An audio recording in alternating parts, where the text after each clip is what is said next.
Bonjour à tous, dans cette nouvelle vidéo concernant l'utilité de la pile bouton sur les ordinateurs actuels, mais aussi sur les ordinateurs plus anciens qui ont 10, 15, 20 ans. L'utilité de cette pile, vous allez voir qu'elle elle est vraiment essentielle pour le démarrage des ordinateurs et la configuration, et surtout pour garder la config que vous aviez définie.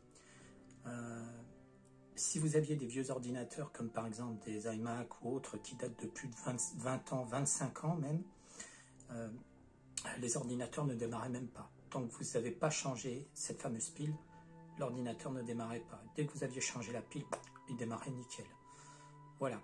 Actuellement, cette pile peut poser différents problèmes sur les cartes actuelles comme celles d'il y a 10 ou 15 ans. Je vous donne quelques infos. Votre pile est HS sur une machine récente de 2-3 ans, sur des ordinateurs, je ne donne pas de marque. Si cette pile a moins de 3 volts, souvent on les retrouve, elles sont 0,2, 0,3 volts ou même carrément complètement vides, eh bien vous avez votre BIOS qui n'est plus configuré.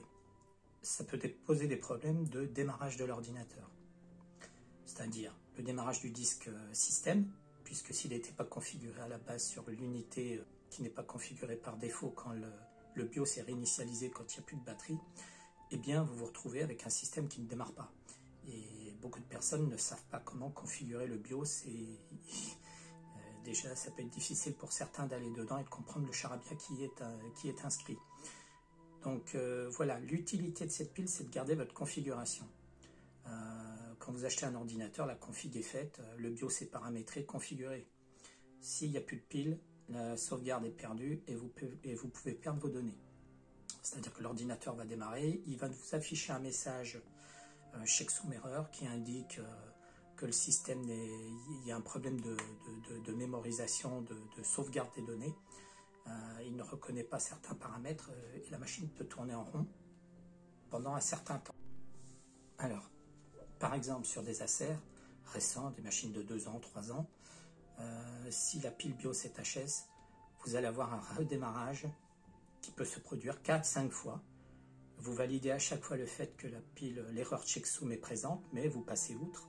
Soit vous allez dans le BIOS, soit vous essayez de redémarrer la machine avec les informations écrites sur l'écran. Mais voilà, ça dure un certain temps et la machine redémarre 4-5 fois jusqu'à valider le démarrage. Ce qui est long, surtout si en plus vous avez des cartes mémoire SSD Intel Optane où le système est entre guillemets, le système de démarrage est copié dessus, ça peut faire des erreurs de démarrage qui durent encore plus longtemps. Et c'est ce que j'ai eu sur une des machines que j'ai récupérées récemment. Je pense que oui, la personne ne savait pas ce que c'était comme problème. Je récupère la machine, la pile était complètement vide. Donc au premier démarrage, j'ai des erreurs d'affichage et la machine redémarre 5-6 fois. Mais bon, le souci c'est de trouver la solution. Et là, la solution c'était de changer cette pile, de redémarrer correctement le système en le reparamétrant et tout fonctionne bien par la suite. Alors d'autres erreurs qui peuvent arriver aussi, comme je vous ai dit, les Mac d'ancienne génération, mais aussi sur des ordinateurs qui ont 10-15 ans, ces machines pouvaient afficher, et là vous allez voir, ça rejoint un petit peu des erreurs de carte vidéo. Vous avez des sortes d'artefacts qui s'affichent au démarrage de la machine. J'ai vu ça dans une école où j'avais demandé à pouvoir récupérer les machines pour faire un check-up complet sur ces machines, puisqu'on ne peut pas vérifier comme ça sans la voir ce qui se passe. On me disait qu'il y avait des artefacts à l'écran, donc des couleurs, des cubes de couleurs qui s'affichaient au démarrage. Voilà, donc ça posait problème, et ensuite il y avait la fameuse erreur au démarrage qui faisait ralentir la machine. Il fallait un certain temps pour qu'elle démarre correctement. Et bien dans ce cas-là, ces artefacts n'étaient pas liés à la carte vidéo. Et le premier test que nous on voit en tant que technicien à l'époque, c'était ça.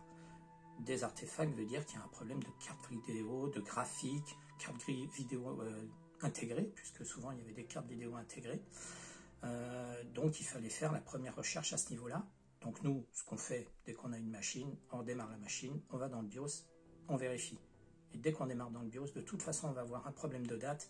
Et là, ça nous indique bien qu'il y a un problème de pile et que les données ne sont pas sauvegardées.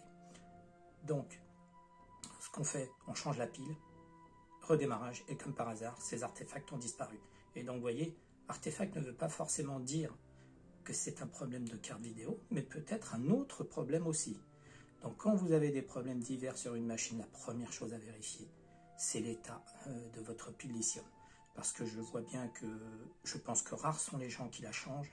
Et ce que j'ai compris, c'est que les nouvelles cartes mères usent prématurément ces piles lithium et au bout de 2, 3 ans, 4 ans, elles sont HS, donc à changer.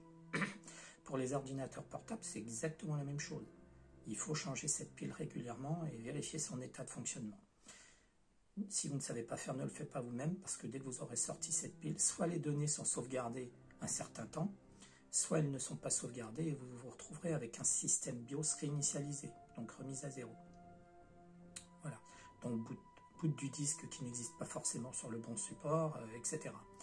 À l'époque, c'était même encore pire, on perdait une config sur des machines vintage, 20 ans, 30 ans, on pouvait avoir des problèmes de démarrage du lecteur de CD-ROM, puisqu'il n'est plus affiché dans le BIOS, les disques durs, etc. Même le lecteur de disquette, ça pouvait arriver. Donc voilà l'histoire de cette pile lithium. Elle peut même causer d'autres types de problèmes, mais que je ne connais pas forcément, ou j'y pense pas actuellement. Mais vérifier son état, c'est quand même assez simple à faire. Et ainsi, vous serez sûr que votre problème technique ne vient pas de la pile lithium installée et intégrée aux ordinateurs, qu'ils soient PC ou portables. Voilà, j'espère que j'ai été assez clair.